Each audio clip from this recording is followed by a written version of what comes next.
समानुपातिकमा 64 दल 18 दलले मात्रै दिए 110 सिटमा उम्मेदवारी। युवाहरूले चाहे जस्तो देश निर्माण गर्ने दिशामा सरकार अग्रसर भएको प्रधानमन्त्री सुशीला कार्कीको भनाई। एमाले अध्यक्ष केपी शर्मा ओली भन्छन् अविलम्ब संसद विघटन सम्बन्धी मुद्दाको फैसला गरियो।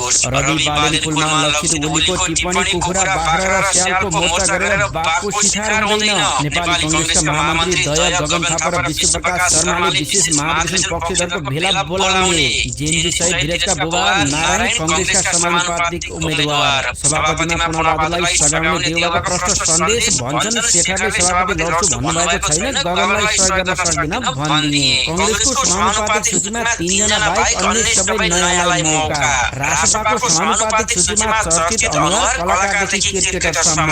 कांग्रेसको समानुपातिक बन्द सूचीमा जेएनजी पनि समावेश। अर्जुन नरसिंह केसीलाई मेरो प्रयासमा समानुपातिकमा राखिएको होइन भन्छन् महामन्त्री गगन कुमार थापा। बराबर सिट बाँडफाँड गरी कांग्रेस र एमाले सहकारी गर्नका लागि एमाले उपाध्यक्ष बादलको प्रस्ताव। राष्ट्रपतिकी छोरी र पूर्व राष्ट्रपतिका छोरा कांग्रेसका समानुपातिक उम्मेदवार। रासपाको समानुपातिक बन्द सूचीमा सुदूरपश्चिमका 8 जिल्लाबाट उम्मेदवार छैनन्, कञ्चनपुरबाट 2 जना समावेश। नेपाली कम्युनिस्ट पार्टीका सभापति प्रचण्ड भन्छन् सामाजिक सञ्जाल र शहरमा हल्ला गर्नेहरूले देश कब्जा गरिसकेको भ्रम फैलाए। नेपालमा अब नेपाली कम्युनिस्ट पार्टीको कुनै विकल्प नभएको नेपाली कम्युनिस्ट पार्टीका सहसभापति माधव कुमार नेपालको भनाई। संघीय लोकतान्त्रिक मोर्चामा आगामी राष्ट्रिय सभा र प्रतिनिधि सभा सदस्य निर्वाचनबारे छलफल। मौलिकता झल्काउँदै गुरुङ समुदायले मनाए तमुलसार। मदन आश्रितका हत्यारालाई कानुनको कठघरामा ल्याउने एमाले उपाध्यक्ष रामबहादुर थापाको भनाई। कृषि मन्त्री मदन परियार भन्छन् नेपालमा च्याउ खेतीको प्रचुर सम्भावना छ।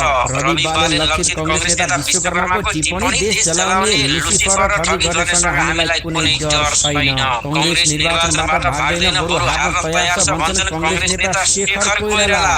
शान्ति प्रेमी मुलुकको रूपमा नेपाललाई विश्वमा चिनाउनु पर्ने प्रहरी महानिरीक्षक कार्कीको भनाई। मुलुकमा भइरहेको निर्वाचन कसरी हुन्छ भन्ने यक्ष प्रश्न यथावत रहेको एमाले नेता प्रदीप गेवालीको तर्क। खोला मापदण्ड सम्बन्धी मुद्दालाई अग्राधिकार दिन पीडित संघर्ष समितिको माग। काठमाडौँ महानगरपालिकाका उमेर सुनिता डङ्गोल भन्छन् पुस्तान्तरमा छोराछोरीलाई अंश दिए जस्तो होइन। ऊर्जा मन्त्री कुलमान घिसिङ भन्छन् ठेक्का तोड्नु हक नभएर बाध्यता हो। प्रधानमन्त्री कार्यालय दुर्गा प्रसादले भेटघाट जनताबाट मत अनुमोदन गराउन आग्रह।